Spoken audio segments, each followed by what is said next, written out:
मगरिब की अजान के बाद किसी का इंतकाल होता है तो दूसरा दिन जब सुबह शुरू होगा तो वो पहला दिन माना जाएगा। याद रखिएगा इन मसलों को। 4 महीना 10 दिन औरत जो इद्दत गुजारेगी शौहर के मर जाने के बाद, मगरिब से पहले शौहर का इंतकाल हुआ तो ये उसका पहला दिन माना जाएगा। और यहां से अरबी महीनों की गिनती गिनी जाएगी। 29 का चांद होगा तो 29 का महीना माना जाएगा, 30 का चांद होगा तो 30 का महीना माना जाएगा। और ऐसे 4 महीने 10 दिन इद्दत गुजारने के बाद जिस दिन 4 महीना 10वां दिन जिस दिन होगा वो 10वां दिन पूरा करने के बाद मगरिब की नमाज के बाद उस औरत की इद्दत खत्म हो जाएगी। औरत की इद्दत भी इतनी सख्त नहीं है जितनी आज हम लोगों ने बना दी है। उसको घर से बाहर नहीं निकलने दिया जाता है। जिसका शौहर इंतकाल कर जाए उसको अपने घर की छत पर खड़ा नहीं होने दिया जाता है। आसमान से भी पर्दा करो। ये घर की मुल्लानियां जो होती है ना, हज्जने, ये ज्यादा बखेड़े खड़े करती हैं। इद्दत का मतलब सिर्फ इतना है कि 4 महीने 10 दिन तक जिसका शौहर इंतकाल कर गया वो दूसरी शादी नहीं कर सकती है। इद्दत का मतलब सिर्फ इतना है कि वो 4 महीने 10 दिन तक अपने घर में भी मेकअप नहीं कर सकती है। वो 4 महीने 10 दिन तक कोई नया कपड़ा नहीं पहन सकती है। वो 4 महीने 10 दिन तक अगर इन्हीं दिनों में अगर ईद का या बकरीद का दिन आ जाए तब भी वो घर के धुले हुए कपड़े पहन ले, लेकिन वो नए कपड़े न पहने, क्योंकि अभी वो इद्दत में है। इतना है इद्दत का मतलब। बीमार है डॉक्टर के यहां जा सकती है, इलाज के लिए जा सकती है। उसके घर में कोई आदमी, उसका भाई या बाप बीमार हो जाए तो वो अपने ससुराल से, शौहर के घर से अपने मायके में भी जा सकती है, अपने बाप को देखने, अपने भाई को देखने, अपनी बहन को देखने वो जा सकती है। पर्दा जिन लोगों से अब है उस वक्त भी रहेगा। इसके अलावा इद्दत की और कोई मखसूस हैसियत नहीं है कि हम उसको घर की 4 दीवारी में ऐसे कैद कर दें, ऐसे कैद कर दें कि उसको घर के दरवाजे के बाहर तक ना जाने दें। नहीं, तुम इद्दत के अंदर हो। ये औरत के ऊपर जुल्म है, जुल्म है। 4 महीने 10 दिन की इद्दत यहां गुजारेगी। क्यों? 4 महीने 10 दिन के बाद दूसरी शादी करेगी। उसकी वजह क्या है? ताकि उसके पेट में पहले शौहर का अगर हमल होगा तो पता चल जाएगा, और दूसरी शादी अगर कर भी लेती है तो दूसरा शौहर 4 महीने 10 दिन के बाद तो जो बच्चा पैदा होगा वो दूसरे शौहर का माना जाएगा। हां, लेकिन एक चीज और बता दूं इसमें, अगर शौहर का इंतकाल हुआ और उस वक्त उसकी बीवी हामिला थी और पेट में 8.5 महीने का हमल था, बच्चा था, और शौहर उस बच्चे के पैदा होने से पहले इंतकाल कर गया, यानी 15 दिन पहले इंतकाल कर गया, अब औरत की इद्दत 4 महीने 10 दिन नहीं है।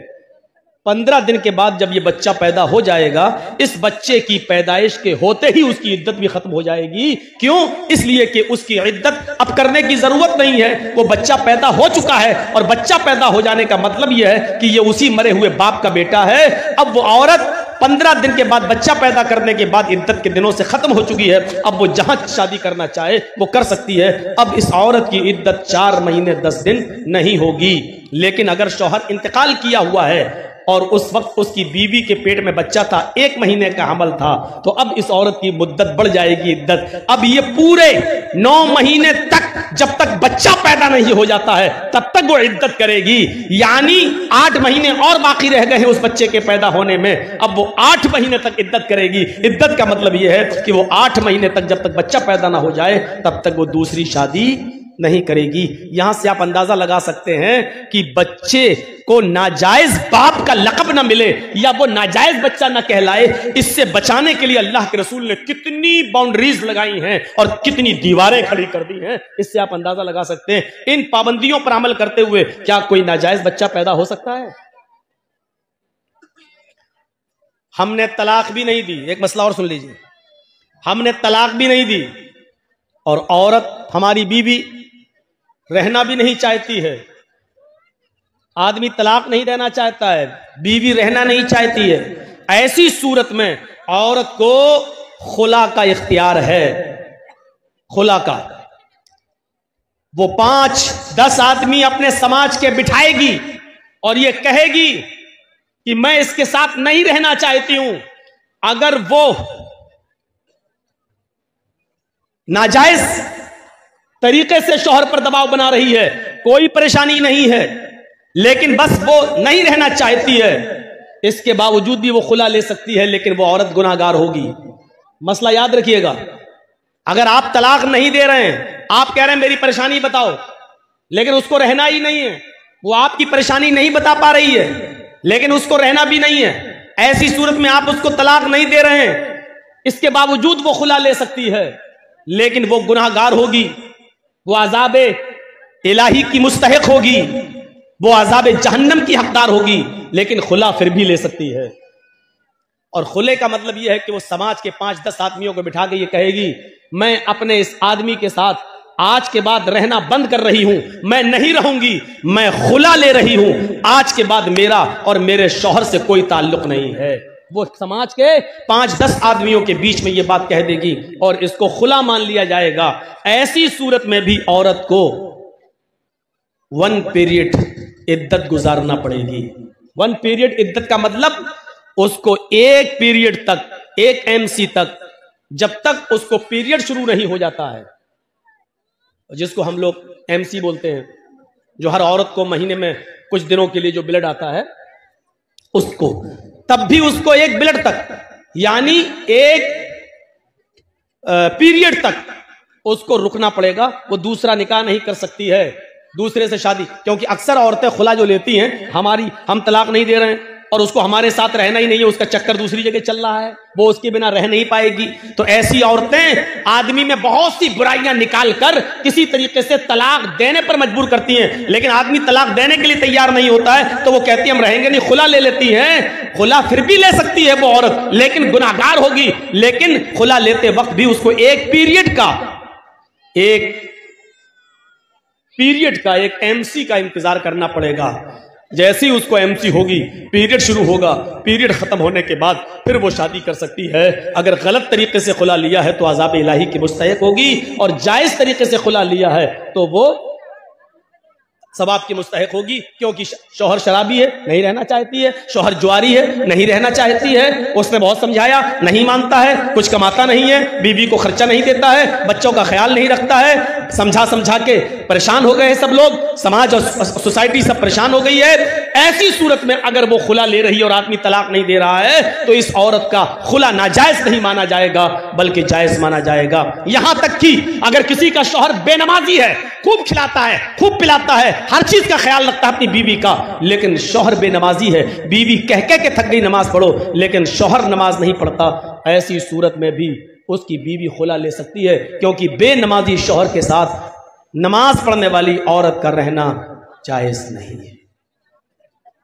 बहुत खुल के मैंने कह दिया है, नमाज पढ़ने वाली औरत, 5 वक्ता नमाजी औरत का बेनमाजी आदमी के साथ रहना जायज नहीं है।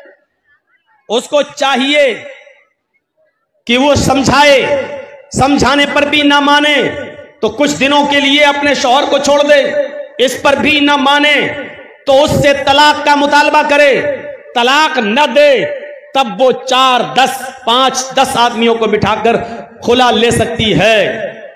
बल्कि अब्दुल्ला इब्ने बास का तो फतवा यह है, शेख सालेह अल उसैमीन का फतवा तो यह है, उसको तलाक की भी जरूरत नहीं है, इसलिए कि बेनमाजी मुसलमान है ही नहीं, और किसी मोमिना औरत को किसी काफिर आदमी के साथ रहना जायज ही नहीं है, लिहाजा वो निकाह ऑटोमेटिक टूट जाएगा, खत्म हो जाएगा, और औरत इद्दत गुजार कर दूसरा निकाह कर सकती है, तलाक की भी जरूरत नहीं है। शेख सालेह अल उसैमीन का फतवा तो यहां तक है। ये बात एक तमहीदी तौर पर थोड़ी सी लंबी बात हो गई है, लेकिन जहन में आपके बैठ गई होगी। बेनमाजियों को बड़ा बुरा लगता है कि मौलाना साहब ऐसा बोल रहे हैं, हम घर जाएंगे तो हमारी औरतें कल से दबाव न डालने लगे। डालना चाहिए, औरतों को डालना चाहिए। सुन लीजिए, नमाज अगर हमारे मुआशरे और सोसाइटी से निकाल ली जाए तो फिर हम बराबर हैं, हम में और काफिरों में कोई फर्क नहीं रह गया है। नमाज किसी भी हाल में माफ नहीं है। बराबर सुनते होंगे, अगर आपको मॉब लिंचिंग करते वक्त 10 आदमी पकड़ लें, 20 आदमी पकड़ लें, आपको पकड़ के बांध दें, आपको किसी खंबे से किसी कुर्सी से बांध दें और ऐसे मौके पर अजान की आवाज आ रही है, अल्लाहू अकबर अल्लाहू अकबर, आप दुश्मनों के बीच में घिरे हुए हैं, 40-50 आदमी आपको घेरे हुए हैं, अजान की आवाज आ रही है, आपको ऐसी कंडीशन में भी नमाज पढ़ना पड़ेगी। सोच रहे हैं आप ऐसी कंडीशन में नमाज कैसे पढ़ेंगे? आपके हाथ पैर बंधे हुए हैं और कोड़ों पे कोड़े मारे जा रहे हैं, लाठी डंडे बरसाए जा रहे हैं, अजान की आवाज आ रही है, आप कैसे पढ़ेंगे नमाज? आप उनसे कहेंगे कि भाई मुझे वुजू के लिए पानी लाकर दे दो, मैं नमाज पढ़ूंगा। वो वुजू के लिए पानी नहीं देंगे। जो आदमी आपको इस्लाम दुश्मनी में मार रहा है वो आपको पानी लाकर दे देगा? जो आदमी आपके नमाजी होने की वजह से ही आपका मर्डर कर रहा है वो आपको पानी लाकर देगा? लेकिन आप पानी मांगेंगे, आप पानी मांगेंगे। भैया ये यहां से जरा मछलियां कम बेचो, आप लोग बहुत बेच चुकी हो। वो पानी नहीं देंगे। तब शरीयत ये कहती है कि उस सूरत में आप नियत से वुजू करेंगे। नियत से वुजू का मतलब दिल में इरादा करेंगे कि मैंने वुजू की नियत की। आज थोड़े से 2-4 मसले मैं आपको समझा दूं, उसके बाद तकरीर फिर आगे। दिल में नियत कर लीजिए मेरा वुजू। अब आप वहीं पर देखें किबला कहां है। अगर किबले की तरफ आपका चेहरा है तो ठीक, और नहीं है तो जिस तरफ भी आपका चेहरा है उसी तरफ आप नियत कर लीजिए कि अगर मेरा चेहरा किबले की तरफ होता तो मैं किबले की तरफ रुक करके नमाज पढ़ता, लेकिन मेरा चेहरा किबले की तरफ नहीं है। बहरहाल अल्लाह तो हर तरफ है, हर तरफ, हर जगह नहीं, तरफ जगह में फर्क है। हम अल्लाह को हर जगह नहीं मानते हैं और मानना भी नहीं चाहिए, ये कुफ्र है। अल्लाह हर जगह नहीं है, अल्लाह का इल्म हर जगह है। अल्लाह अपने वजूद के एतबार से हर जगह नहीं है, अल्लाह अपने इल्म के एतबार से हर जगह है। लेकिन जवाब क्या, अल्लाह कहां है? सुम्मा इस्तवा अलल अर्श, अल्लाह अर्श पर है। अल्लाह स्टेज पे नहीं है, अल्लाह आपके घर में नहीं है। लोग बहुत सारे अल्लाह तो हर जगह है, अल्लाह तो हर जगह है। नालियों के अंदर भी अल्लाह है, तुम्हारे बाथरूम में भी अल्लाह है? नहीं, अल्लाह अर्श पर है लेकिन उसका इल्म हर जगह है। वो नालियों में नहीं है लेकिन नालियों में कितने कीड़े हैं वो जानता है। समंदर में अल्लाह नहीं है लेकिन समंदर में कितनी मछलियां हैं ये अल्लाह को मालूम है, और कितनी मछलियों के पेट में अंडा है ये अल्लाह जानता है। अल्लाह इस दरख्त के ऊपर, पेड़ के ऊपर नहीं है लेकिन इस पेड़ पर कितने पत्ते हैं ये अल्लाह जानता है। अल्लाह मां के पेट के अंदर नहीं है लेकिन मां के पेट के अंदर लड़का है या लड़की अल्लाह जानता है। तो अल्लाह का इल्म हर जगह है, अल्लाह हर जगह नहीं है। यह अकीदा याद रखिएगा। गांधी जी के 3 बंदरों, उतरो, चलो जाओ, या सामने बैठ के बताइए, पता लगाओ तो ये दिन में पैदा हुए थे कि रात में पैदा हुए?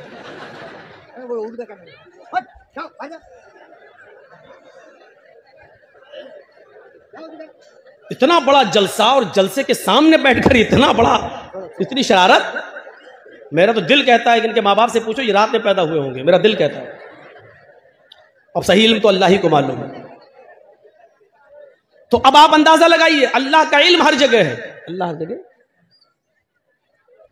देखिए इन बच्चों की वजह से मैं भूल गया हूं ना कि क्या बोल रहा था। किसी को मालूम हम क्या बोल रहे थे? वो तो हमें मालूम ही है। हाँ,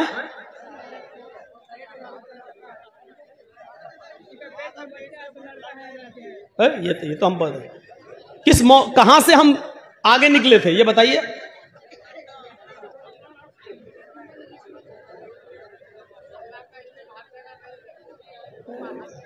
ये तो हमें मालूम ही है कि अल्लाह का इल्म हर जगह, अल्लाह अपने वजूद के एतबार से नहीं। बात कहां से निकली थी?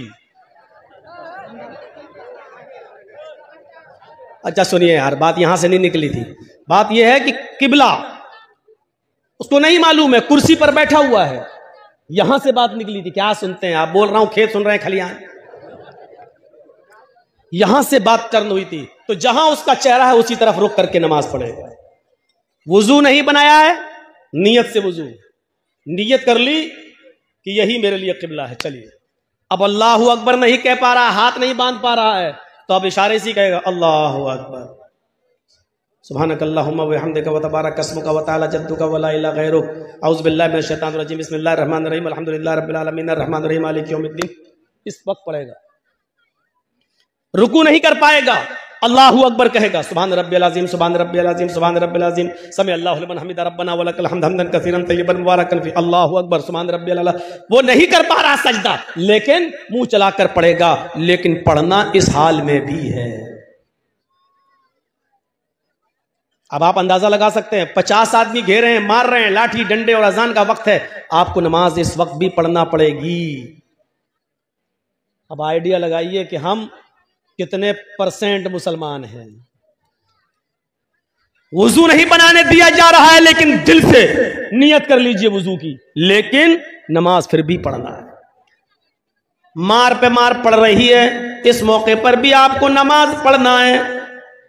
जब नमाज इस कंडीशन में माफ नहीं है, तो मेरे प्यारे साथियों, मौलाना जर्जीस की तक़रीर सुनकर 12 बजे और 1 बजे अपने बिस्तर पर जाकर फजर की नमाज में इसलिए नहीं उठ पाना कि रात में जलसे में हम देर से आए थे, इसलिए फजर में हमारी आंख नहीं खुली।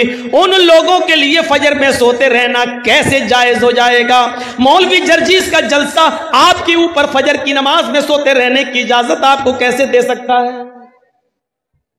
सोचिए। जिनको होटल खोलना होती है, वो फजर की नमाज से पहले होटल खोल लेते हैं, क्योंकि नमाज पढ़ने वाले बहुत से लोग बीड़ी की तरह नशेबाज होते हैं, उनको नमाज पढ़ते ही चाय चाहिए। अगर आपको अपनी जिम्मेदारी का एहसास हो जाए, आपको अपनी जिम्मेदारी का एहसास हो जाए, तो यकीन मानिए कि आप सो नहीं सकते। आप अपने वक्त पर उठेंगे, आप अपने वक्त पर जागेंगे, लेकिन उसी में आपको दिल हमें हर वक्त लगाए रहना पड़ेगा। नमाज करेंगे, हर वक्त नमाज में। जरा गौर कीजिए, एक आदमी भूखा था और उसी से किसी ने सवाल कर लिया कि 2 + 2 कितना होता है, 2 कितना होता है? उसने कह दिया 4 रोटी। यहां तो रोटी के बारे में पूछा नहीं गया, वो 4 माइक भी तो कह सकता था, वो 4 आदमी भी तो कह सकता था, वो 4 पेन, 4 कॉपी, कुछ भी कह सकता था, लेकिन चूंकि वो भूखा था, उसके दिमाग में रोटी और खाना ही उसके दिमाग पे चढ़ा हुआ था। उससे तो सिर्फ ये पूछा गया कि 2 कितना होता है, उसने कह दिया 4 रोटी। क्यों? क्योंकि उसके जहन में खाना चढ़ा हुआ था, उसकी जबान से रोटी निकल गया, 4 रोटी। मेरे भाइयों, ये रोटी का लफ्ज निकलना ये बता रहा है कि आदमी कितना भूखा है। अगर आपके ऊपर नमाज सवार हो जाए, आपके जहनों पर नमाज सवार हो जाए, और आप उठे बैठे लेटे सोए जागे खाए पिए, वक्त दुकान जाएं, कारोबार करें, फैक्ट्री जाएं, ऑफिस जाएं, दुकान जाएं, लेकिन नमाज आपके जहन पर चढ़ी रहे, तो यकीन जानिए आपको हर वक्त नमाज का ख्याल लगा रहेगा। रात में कई मरतबा आप उठेंगे तो अपनी घड़ी देखेंगे, मोबाइल में टाइम देखेंगे कि फजर का वक्त हुआ या नहीं हुआ है। आप अगर अपनी जिम्मेदारी संभालेंगे और समझेंगे तो। एक फकीर ने देखा कि हमारे मुल्क का बादशाह हुकूमत भी बड़ी अच्छी चलाता है, और इसके बावजूद उसकी एक भी नमाज तर्क नहीं होती है, और वो दीनी काम भी बहुत अच्छा करता है। उस बादशाह को, फकीर उस बादशाह के पास गया और कहने लगा, बादशाह सलामत, आपकी अदालत में, आपके दरबार में शेर और बकरी एक ही जगह पानी कैसे पी लेती है, जबकि शेर बकरी को देखकर उस पर झपटता है? यानी बकरी रहेगी जहां शेर रहेगा वहां बकरी नहीं रह सकती है। लेकिन हम देखते हैं, बादशाह ने कहा कि हम तो समझे नहीं तुम्हारी बात। आए फकीर, मुझे समझाओ क्या बात है। फकीर ने बताया कि बादशाहों को नमाज और रोजे की फुर्सत कहाँ है, वो तो लोगों की शिकायतें और फरियादें सुनते हैं। वो तो बिजी रहते हैं, उनको इतना टाइम कहां रहता है कि वो नमाज पढ़ सकें, रोजा रख सकें। लेकिन आप वक्त पर नमाज भी पढ़ लेते हैं, लोगों की शिकायत भी सुनते हैं, हुकूमत भी और हुक्मरानी भी अच्छी तरीके से चलाते हैं और कर लेते हैं। अच्छा, ये देखना चाहते हो मैं ये कैसे कर लेता हूं? कहा कि सुनो, इस फकीर के हाथ में पानी का एक प्याला पकड़ाओ। तो पानी का प्याला पकड़ा दिया, फकीर ने पानी का प्याला पकड़ लिया, कहा जाओ मेरे इस पानी का प्याला लेकर मेरे शहर का एक चक्कर लगा कर आओ। उसने कहा इसमें कौन सी बड़ी बात है, मैं कटोरा लेकर वैसे भी भीख मांगता फिरता हूं, चक्कर लगा लेता हूं पानी का प्याला लेकर। उसने कहा ऐसे नहीं, अपने 2 जल्लादों से कहा कि तलवार मियान से निकालो। जल्लादों ने मियान से तलवार निकाली, एक को इस फकीर के दाएं खड़ा कर दिया और एक जल्लाद को बाएं खड़ा कर दिया और कहा अब जाओ इस पानी का प्याला लेकर मेरे पूरी बस्ती का, मेरे पूरे शहर का दौरा करो। और जल्लादों से कह दिया अगर इस पानी के प्याले में से एक भी पानी की बूंद अगर छटक कर जमीन पर गिर जाए तो इस फकीर का सर काट कर जरा मेरे पास ले आना, फिर मुझे जरूरत नहीं इस फकीर की, इसका सर तन से जुदा कर देना। फकीर की तो हवा टाइट हो गई, फिर पानी का प्याला लिया और चल रहा है और ऐसे चल रहा है और एक बूंद भी छलकने नहीं दे रहा है। जब वो पूरा शहर घूम कर आया तो अल्लाह की कसम पसीना पसीना था उसका, अंदर की गंजी तक पसीने में भीग चुकी थी। बादशाह ने कहा इधर आओ फकीर, इधर आओ बाबा। फकीर ने कहा जी बताओ तुम्हें मेरे शहर की रौनक कैसे लगी, मेरी बस्ती तुम्हें कैसी नजर आई, मेरा ये शहर तुम्हें कैसा लगा? फकीर ने कहा तेरा सत्यानाश हो, तेरे इन दोनों जल्लादों की तलवार ने बस्ती देखने की मोहलत ही हमें कहां दी? मेरी नजर तो प्याले पर थी, अगर पानी का एक बूंद भी छटक जाता तो मेरी तो गर्दन उड़ जाती। बादशाह सलामत, आप ये कैसे पूछ रहे हो कि शहर कैसा लगा? मैंने शहर देखा ही कब है?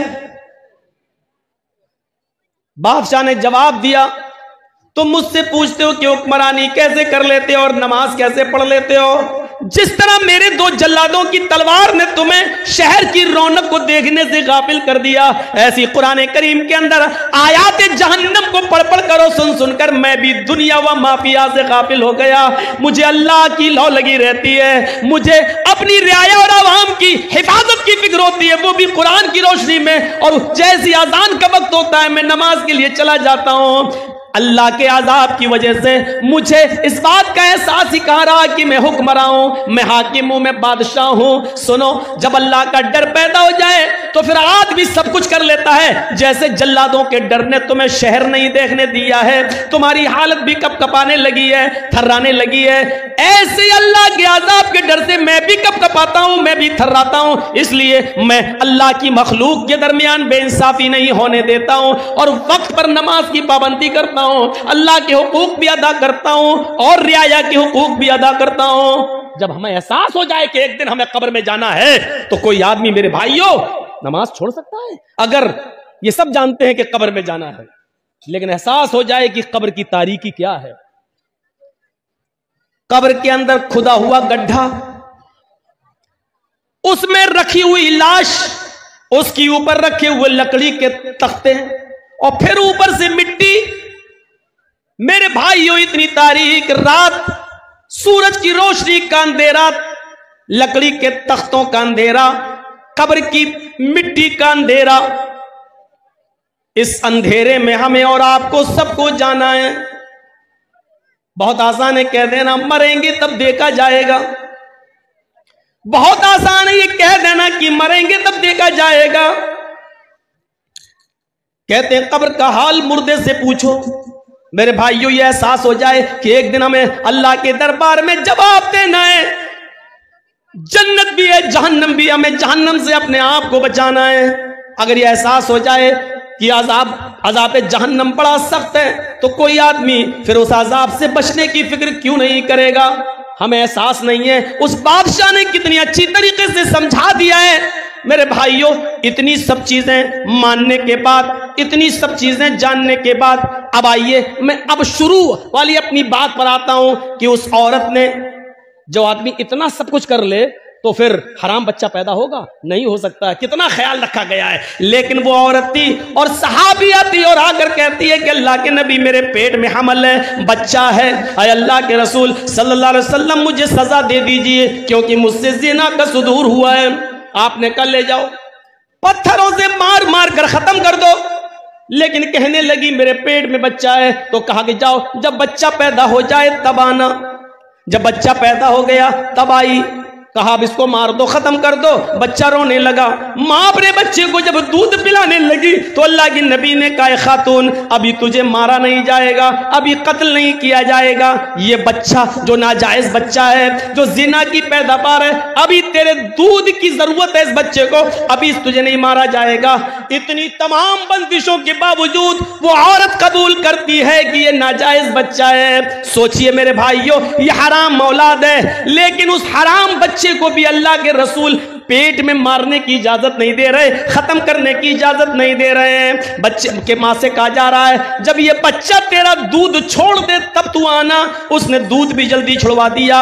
आमतौर पर बच्चे 2 साल दूध पीते हैं, उसने 1 साल, 1.25 साल में, 1.5 साल में दूध छुड़ा दिया। फिर लेकर आई और कहने लगी अब बच्चा रोटी खाने लगा है। अल्लाह के नबी ने फरमाया, आय अल्लाह की बंदी, अब मेरे पास कोई बहाना नहीं है कि मैं तुझे छोड़ सकूं। आए सहाबा, जाओ और इसको ले जाकर सीने के बराबर गाड़ कर इस औरत को पत्थरों से मार मार के खत्म कर दो। पूरे वाक़े को बताने का मकसद ये है कि ये इंसानियत थी जनाब मोहम्मद रसूलुल्लाह सल्लल्लाहु अलैहि वसल्लम की, कि हराम का और नाजायज बच्चा भी गिराने की इजाजत नहीं दे रहे हैं। ये इंसानियत है, इंसानियत। और इंसानियत का सबसे बड़ा सबक इस्लाम पेश करता है। हर हाल में मसाइल को जानने की कोशिश करो। एक मसला आपके सामने अगर रखा जाए तो आप उसका क्या जवाब देंगे? आइए, आजकल लेटेस्ट मसले आते हैं। एक गैर मुस्लिम मुसलमान हो गया रमजान के महीने में, आज 20वां रोजा है और आज वो मुसलमान हो रहा है, तो अब वो कितने रोजे रखेगा? सिर्फ रोजे तो 10 बचे हैं और 29 का चांद हो गया तो 9 ही रोजे बचे हैं। और इस्लाम वो आज ला रहा है, और रोजे तो हर मुसलमान पर 1 महीने के, रमजान के पूरे महीने के रोजे फर्ज हैं। तो अब वो कितना रोजा रखेगा? शरीयत क्या कहती है?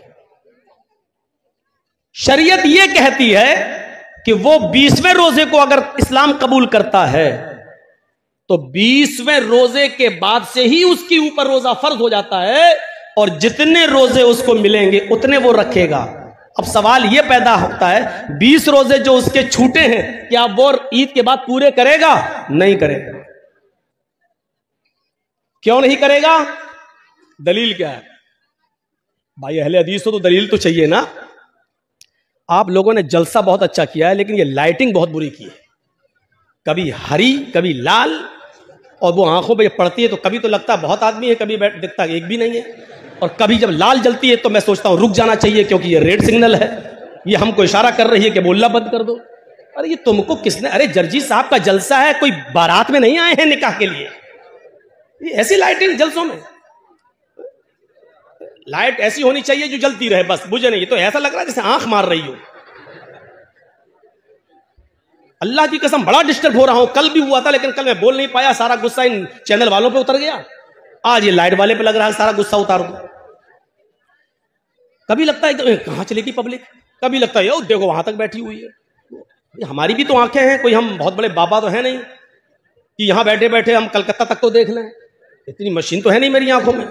तो मेरे भाइयों, अब वो 20 रोजे के बाद जितने मिलेंगे वो रखेगा, पहले के नहीं। क्यों? क्योंकि पहले उस पर रोजे फर्ज थे ही नहीं। इस्लाम तो वो अभी लाया है, मुसलमान तो वो आज हुआ है।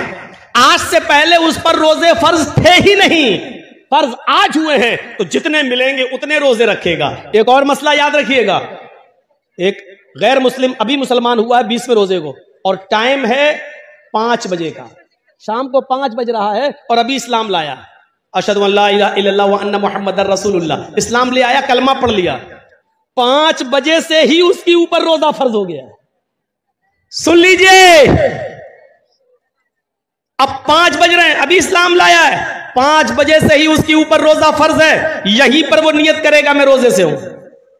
अब यहां से रोजा है वो, और आपके यहां रोजा इफ्तार हो रहा है मान लीजिए 6 बजे, तो बस 1 ही घंटे के बाद वो रोजा इफ्तार करेगा और उसका ये एक रोजा माना जाएगा। 5 बजे अगर इस्लाम लाया है तो 5 बजे से ही उसके ऊपर रोजा फर्ज हो गया है, और जब इफ्तार का वक्त होता तब वो इफ्तार कर लेगा, उसका ये एक रोजा माना जाएगा। अब सवाल ये होता है कि वो 5 बजे तक तो खूब खाता पीता रहा, तो खूब खाता पीता रहा, उस वक्त वो काफिर था, उसके ऊपर खाना पीना जायज था। 5 बजे से पहले वो मुसलमान था ही नहीं, इसलिए रोजा नहीं था। 5 बजे इस्लाम लाता है, 5 बजे मुसलमान होता है, इसलिए रोजे के अहकाम 5 बजे से ही उसके ऊपर लागू होंगे। 5 बजे से पहले उसको जो खिलाया पिलाया गया ये अल्लाह की रहमत और मेहरबानी में शामिल कर लिया जाएगा। मेरे प्यारे साथियों, इन मसाइल को जानने की जरूरत है। बहुत हो चुका है मौलाना साहब, नमाज के बाद दुआ मांगनी चाहिए कि नहीं, ये पक चुका हूं सुन सुनकर, हम भी पक चुके हैं बता बता कर। चले जाइए मौजमपुर के साइड में, अभी तक नहीं माना जा रहा है, धड़ल्ले से मस्जिद में नमाज पढ़ी जा रही है। 20 साल पहले मैंने कहा था जिस मस्जिद के अंदर कब्र होगी उस मस्जिद के अंदर नमाज नहीं होगी, नहीं माना जाता। दलील क्या दी जाती है? मदीने में अल्लाह के रसूल की भी तो कब्र है, उसको भी तो दीवारों से घेर दिया गया है। अल्लाह के रसूल की कब्र को आम लोगों की कब्र के बराबर खड़ा नहीं किया जा सकता है, क्योंकि नबियों के बारे में नबी का फरमान यह है कि पैगंबरों की और नबियों के जिस्मों को कब्र की मिट्टी नहीं खाती, लेकिन हमारे और आपके जिस्मों के बारे में नहीं है कि कब्र की मिट्टी नहीं खाती। नबियों के बारे में अल्लाह के रसूल का यह फरमान है कि नबियों को वहीं दफन किया जाता है जहां उनका इंतकाल होता है, जहां उनकी रूह निकलती है वहीं पर उनको दफन किया जाता है। नबियों के लिए मसाइल अलग हैं और अवाम के लिए मसाइल अलग हैं, लिहाजा नबी की कब्र को हम आज की कब्र पर महमूल नहीं कर सकते हैं। अल्लाह के रसूल का ही यह फरमान है कि नबियों को वहीं दफन किया जाता है जहां उनकी रूह निकले, यानी मुझे भी वहीं दफन करना जहां मेरा इंतकाल हो। नबी अकरम ने यह फरमा कर साफ कर दिया कि मेरी कब्र वहीं होगी जहां मेरा इंतकाल होगा।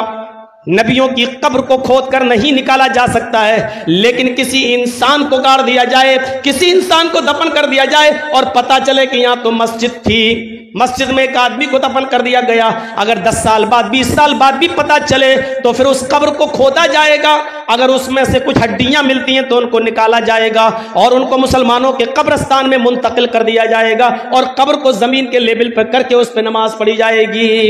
अगर 10, 15, 20 साल के बाद अगर उसमें हड्डियां भी ना मिले, जब कब्र को खोदा जाए तो उसमें हड्डियां भी ना मिले, क्योंकि जिस्म इंसान का मिट्टी से बना हुआ और जिस्म को मिट्टी बन जाना है। अब अगर हड्डियां नहीं मिलती हैं तो उस कब्र से 1-2 तसला, 1-2 बड़ा बर्तन भरकर मिट्टी निकाली जाएगी और उसको मुसलमानों के कब्रस्तान में मुंतकिल कर दी जाएगी और इस कब्र को जमीन के बराबर करके उस पर नमाज पढ़ी जाएगी। लेकिन मसला है वो अपनी जगह पर कायम रहेगा।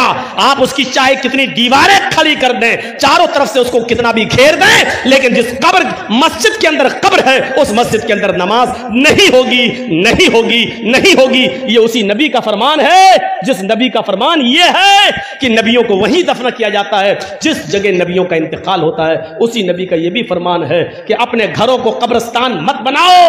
यह भी कहा उसी नबी ने, लानतुल्लाहि अलल यहूदी वन नसारा इत्तखज़ू कुबूर अंबियाहिमुल मसाजिद। अल्लाह की लानत हो यहूद और नसारा पर जिन्होंने अपने अपने नबियों की कब्रों को मस्जिद बना लिया है। मेरे भाइयों, कब्रों को मस्जिद नहीं बनाया जा सकता है, मस्जिद में कब्र नहीं बनाई जा सकती है। लिहाजा इस हदीस को अपनी जगह पर, ये मसले पुराने हो चुके हैं, अब लेटेस्ट मसाइल की तरफ आइए, नए नए मसाइल की तरफ आइए। वक्त की जरूरत है नए मसाइल की तरफ आना। तो ये मसले तो बहुत पुराने हो चुके हैं, तो हमें इन मसलों को जानने की जरूरत है। जहां इस्लाम ने एहतराम इंसानियत बताई है वहीं इस्लाम